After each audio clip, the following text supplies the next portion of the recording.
ស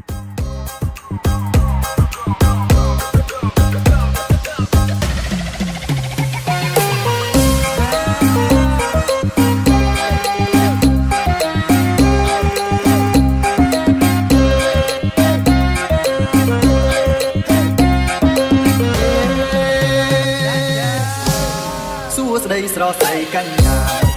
ជឿទៅណាមិនស្រួល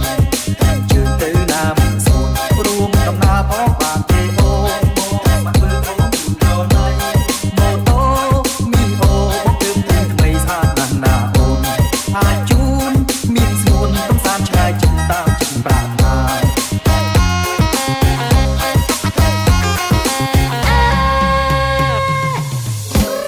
ต้องចិនម្ដេចបានទៅ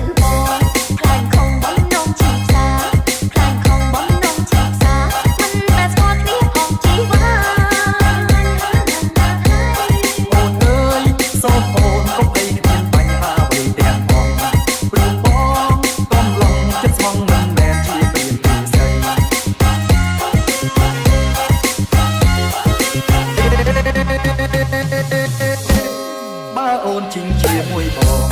គ្រាន់បានសារសងសំដីគ្រាន់បានសារសងសំដីសុំទៅហងមិនបានទេថ្លៃព្រោះយើងតែពកគ្នាសុំចិត្តពកគ្នាណាថ្លៃមិនថ្មីទេស្រីឲ្យតែប្រណីបានទៅជាមួយ